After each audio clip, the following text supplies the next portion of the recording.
ಶಿವರಾತ್ರಿ ವಿಶೇಷ ಕಾರ್ಯಕ್ರಮಕ್ಕೆ ಸ್ವಾಗತ. ನಾನು ಚಿರಸುಮಾ ದೊಡ್ಮನಿ.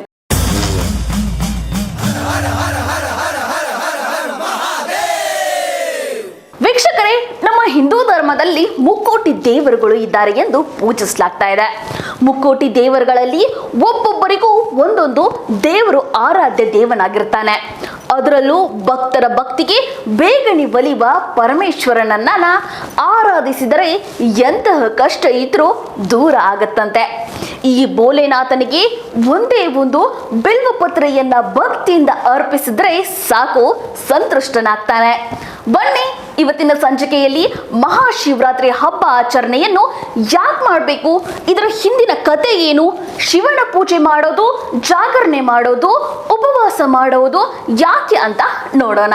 ಶಿವನು ಪಾರ್ವತಿ ದೇವಿಯನ್ನು ವಿವಾಹವಾದ ದಿನವಾಗಿ ಶಿವರಾತ್ರಿ ಎಂದು ಹೇಳಲಾಗುತ್ತದೆ. ಅಲ್ಲದೆ ದೇವತೆಗಳು ಹಾಗೂ ಅಸುರರ ನಡುವೆ ಸಮುದ್ರ ಮಂಥನ ನಡುವೆ ವಿಷ ಉದ್ಭವವಾದಾಗ ಅದನ್ನು ಶಿವ ಕುಡಿದ. ವಿಷ ಗಂಟಲೊಳಗಿಂದ ಇಳಿಯದಂತೆ ಪಾರ್ವತಿ ಇಡೀ ರಾತ್ರಿ ತಡೆದಳು ಎನ್ನುತ್ತದೆ ಶಿವ ಪುರಾಣದ ಇನ್ನೊಂದು ಮಹಿಮೆ. ಜೊತೆಗೆ ಭಗೀರಥನ ತಪಸ್ಸಿಗೆ ಮೆಚ್ಚಿ ಇಳಿಗೆ ಇಳಿದು ಬಂದ ಗಂಗೆಯನ್ನು ಶಿವ ತನ್ನ ಜಡೆಯಲ್ಲಿ ತುಂಬಿಸಿಕೊಂಡಿದ್ದ.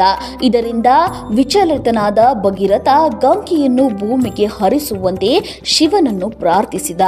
ಆತನ ಭಕ್ತಿಗೆ ಮೆಚ್ಚಿ ಶಿವ ಗಂಗೆಯನ್ನು ಹರಿಯಲು ಬಿಟ್ಟಿದ್ದು ಇದೇ ದಿನ ಎನ್ನುತ್ತದೆ ಶಿವಪುರಾಣ. ಕೈಲಾಸವಾಸಿ ಶಿವನಿಗೆ ಶಿವರಾತ್ರಿ ಅತ್ಯಂತ ಪ್ರಿಯವಾದ ದಿನ. ಶಿವರಾತ್ರಿಯಂದು ತನ್ನನ್ನು ಪೂಜಿಸುವ ಭಕ್ತರಿಗೆ ತಾನು ವಿಶೇಷವಾಗಿ ಅನುಗ್ರಹ ನೀಡುವುದಾಗಿ ಸ್ವತಃ ಶಿವನೇ ಪಾರ್ವತಿಯಲ್ಲಿ ಅರುಹಿದ್ದಾನೆ ಎನ್ನುತ್ತದೆ ಶಿವಪುರಾಣ. ಮಾಘಬಹುಳು ಚತುರ್ದಶಿಯ ರಾತ್ರಿ ಶಿವ ಪಾರ್ವತಿಯನ್ನು ವರಿಸಿದ್ದನಂತೆ. ಹೀಗಾಗಿಯೇ ಅಂದು ರಾತ್ರಿ ದೇವಾನುದೇವತೆಗಳೆಲ್ಲರೂ ಜಾಗರಣೆ ಮಾಡಿ ಗಿರಿಜಾ ಕಲ್ಯಾಣ ವೀಕ್ಷಿಸಿ ಶಿವ ಪಾರ್ವತಿಯರಿಬ್ಬರನ್ನು ಪೂಜಿಸಿದರಂತೆ. ಹೀಗಾಗಿಯೇ ಜಾಗರಣೆ ಪದ್ಧತಿ ಆಚರಣೆಗೆ ಬಂದಿದೆ ಎನ್ನಲಾಗುತ್ತದೆ.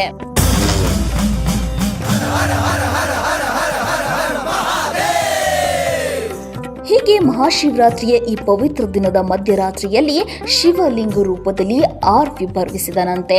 ಹಿಂದೂಗಳಿಗೆ ಪ್ರಮುಖವಾಗಿ ಶಿವ ಭಕ್ತರಿಗೆ ಮಹಾಶಿವರಾತ್ರಿ ಉಪವಾಸದ ದಿನವಾಗಿದ್ದರೂ ಹಬ್ಬದ ಸಡಗರ ಮಣೆ ಮಾಡುತ್ತದೆ.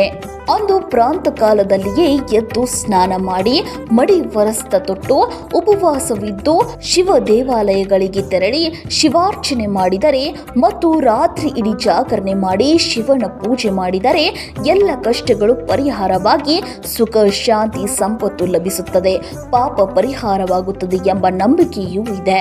ಇನ್ನು ಸಾಮಾನ್ಯವಾಗಿ ಎಲ್ಲ ಶಿವ ದೇವಾಲಯಗಳಲ್ಲೂ ಮಹಾಶಿವರಾತ್ರಿ ಇಡೀ ಗಂಗಾಚಲಯ ಅಭಿಷೇಕ, ಪಂಚಾಮೃತ ಅಭಿಷೇಕ ನಡೆಯುತ್ತದೆ.